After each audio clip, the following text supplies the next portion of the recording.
Welcome to another episode of Talk of the Boat. I'm your guest host, Mark Bennett. Today we have Ulrich Salzgeber here with us. Ulrich, you've been living in Steamboat for 40 years. You're the CEO of the Steamboat Springs Board of Realtors now for 7 years. We'd love to thank you for your tireless service and thank you for coming on the show with us today. Well, thank you, Mark. It's an honor to be here. Yeah, good. Well, it's always a pleasure to have new folks on the show and talk a little bit about Steamboat Springs, and obviously the Board of Realtors has been your primary profession for the last 7 years. What about the Board of Realtors, and what is it? What's your primary responsibility with the Steamboat Springs Board of Realtors? So, as an association of realtors, we have to make sure that our members are up on all the standards, the professional standards. The code of ethics is very important to realtors and our associations, and we also have to make sure that they are up to date with their licenses, with their E&O insurances, up to date with not only the state of Colorado with their licensing, but also with continuing education credits. Yeah. So that's always important. So we put together a lot of that. We also, our primary goal is kind of a two-way goal. It's very important for us to let the community understand the value, economic and social value of realtors in the community. At the same time, it's really important for us to get our members to understand how the community works. Yeah, I certainly appreciate everything that you guys do. The continuing education has been fantastic. I love all the courses that are available through the Board of Realtors. I guess, let's see, you've been involved with, in the Valley for a long time. What did you do before you came here to Steamboat Springs?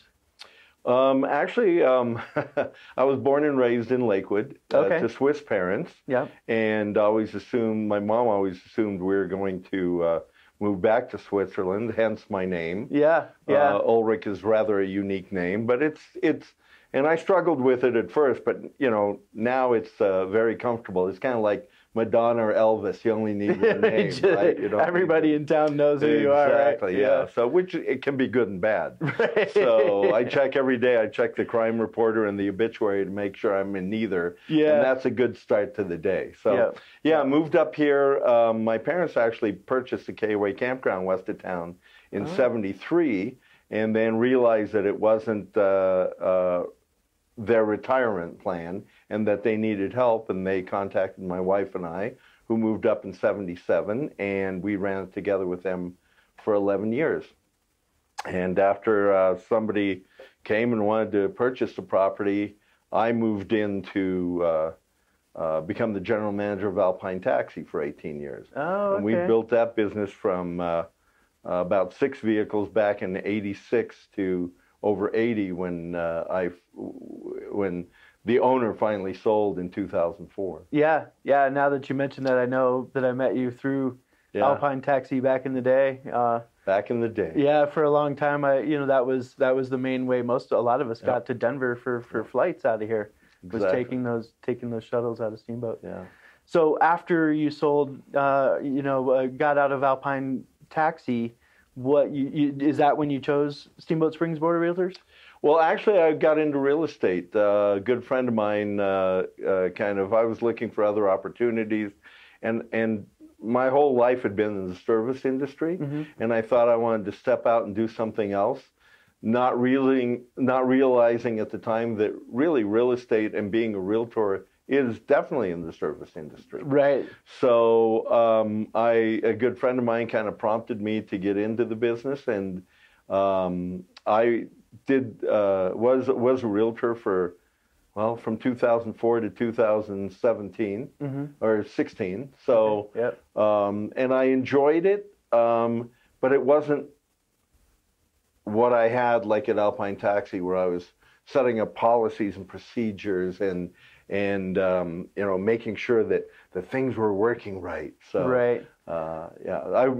this is much more up my alley. So that's what got you into the Steamboat Springs, your current position, Steamboat Springs Board of Realtors? Correct. I was actually the president of our association in 2010, and then when I found out that our association exec was retiring, I thought, oh yeah, that'd be the perfect spot for me. And as luck would have it, they put out a search committee, and I interviewed, and even had a psychological interview, which somehow I passed, and was afforded or offered the position. Yeah, that's great. I know that so many of us in this business come from some service industry, and I see it the exact same way. It's I started in client services back when I was 16.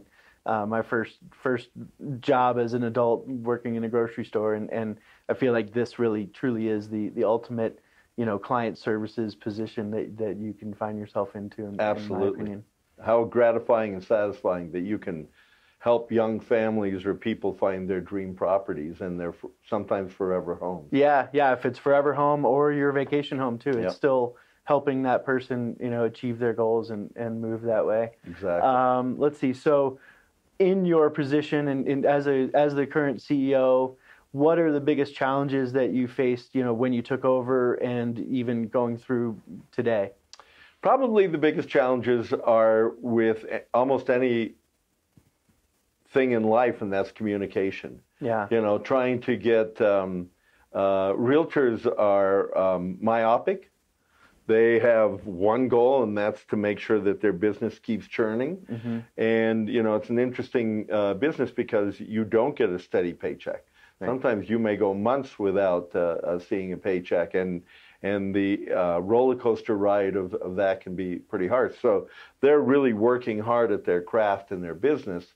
And so trying to get them to understand the other parts of the community and how other things work sometimes can be a challenge. And getting them to focus not just on their craft, but also other items.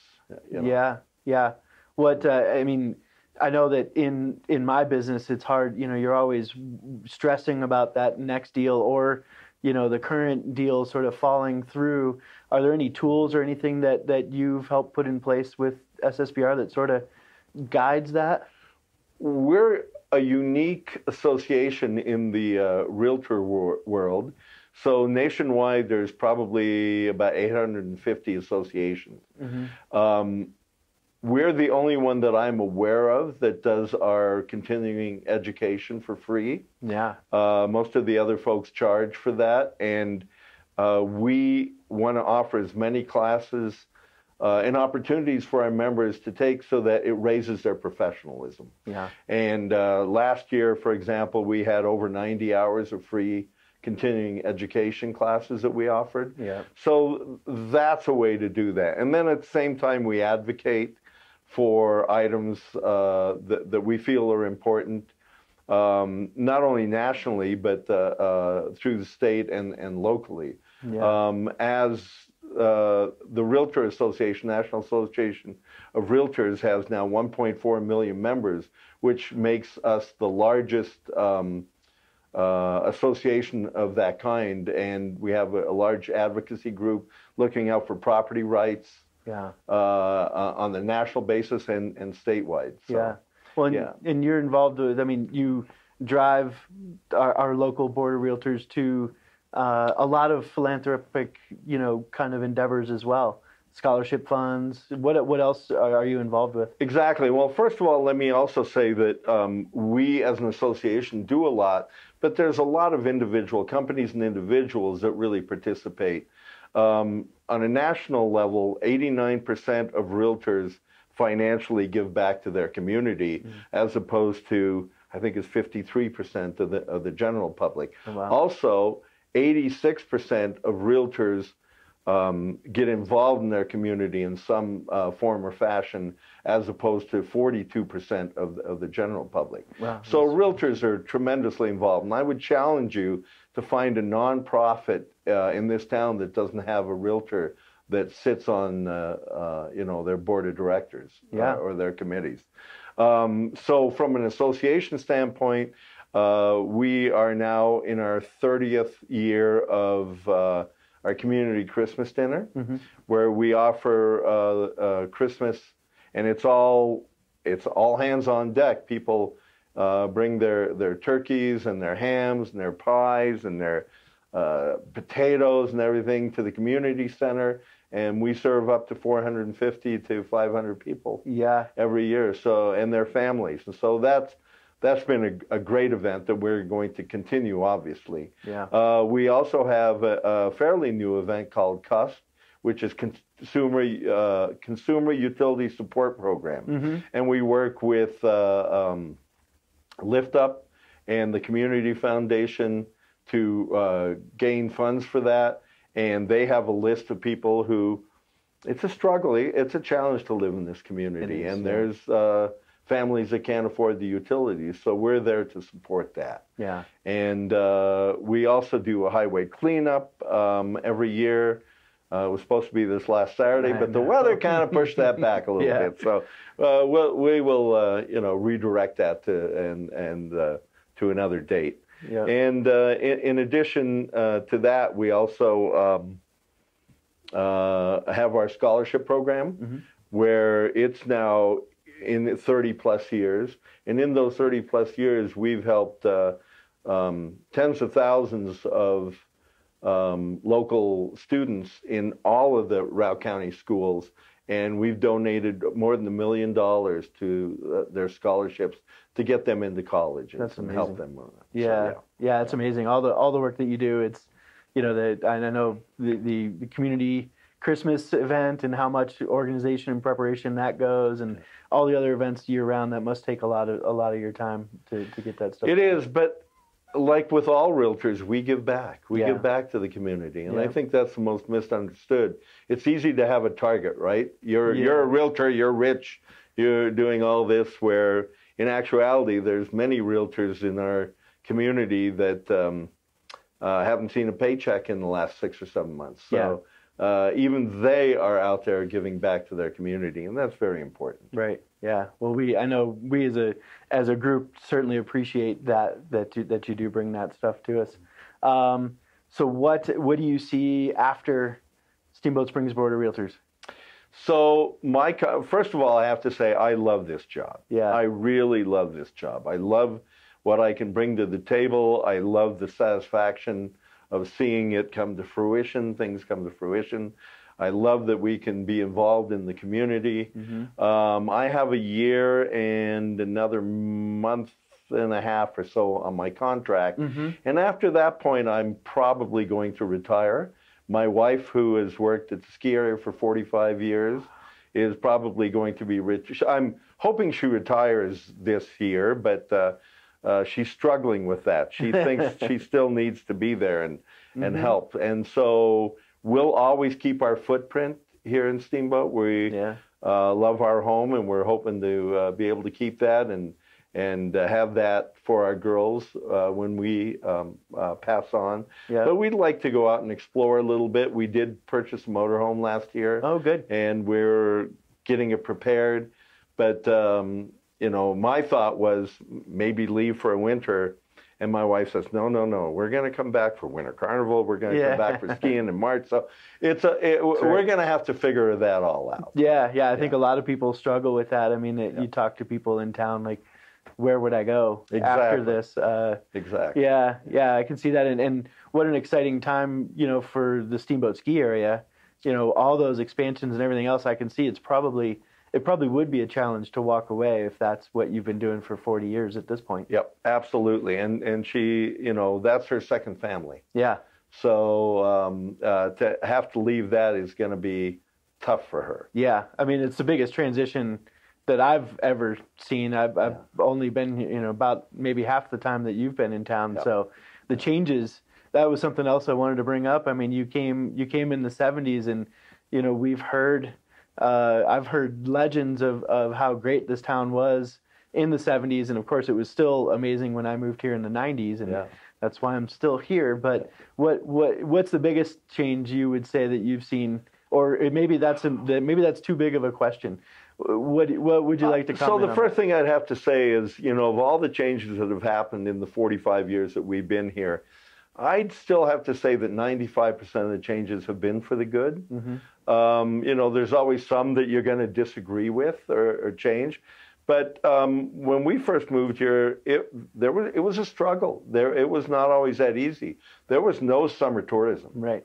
Nothing. And so the Sheraton shut down in the summertime. Yeah. Because there were not enough people to sustain it. We were a very convenient stop between Yellowstone and Rocky Mountain National Park. Right. But nobody stayed more than a night. Yeah. Yeah. Just a stage stop. Exactly. That's exactly right. Yeah.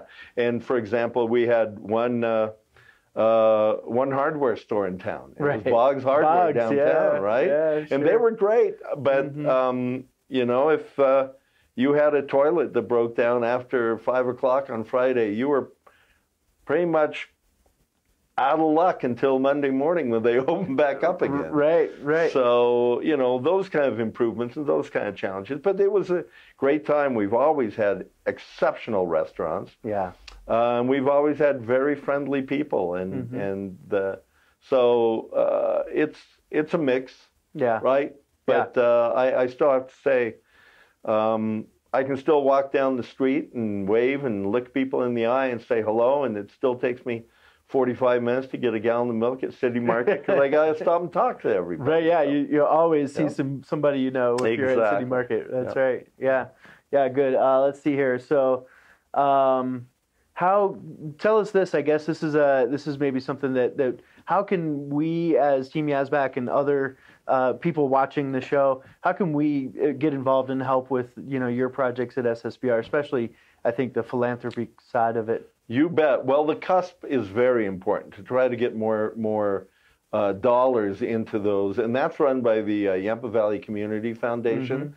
So you can always reach out to them, and that's really important. I mean, there are people that struggle, and it's not right that they have to, they're doing the best they can, working 2-3 jobs, whatever it takes to take care of their families. Yeah. And then those utility bills come, and we all know what the winter can do with utility bills. Yeah. So that's important. Our scholarship to continue to support us in that effort to make sure that our young graduating seniors have an opportunity to go to college and further their education. And so many of them, the results have just been astounding of what our youth have been able to do in the world and represent Steamboat everywhere they go.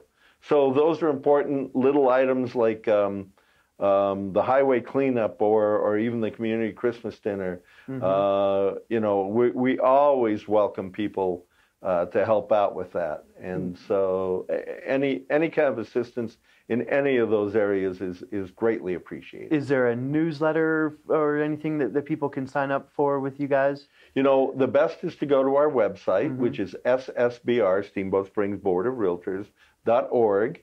And we have all sorts of other information on that website. Okay. So that's the best place. Yes. Yeah, good. Good. Well, is there anything else that you'd like to say while you're here visiting with us? Just thank you again. Hopefully we're going to continue this great work and this great partnership. And, that's the one thing I think that we really have to work at in Steamboat, and that's to remain a community. That's why so many people, they recognize the difference by going to other areas and coming to Steamboat and recognizing. And we're a community where no person is more important than another. Yeah. We don't have somebody. You can be sitting at a bar having a drink next to the CEO of the hospital or the ski corporation, or some CEO of a multinational organization. But this is a dress-down community. This is a community where you may go to Vail and ask them to be seen. You come here to assimilate. Right. So just be involved in the community and keep open-minded and be kind to your realtors because they are important to you. Yeah, good. Well, thank you so much for joining us today, Ulrich. I really appreciate it. You bet, Mark. My pleasure. Thank you. Thanks for joining us on Talk of the Boat today.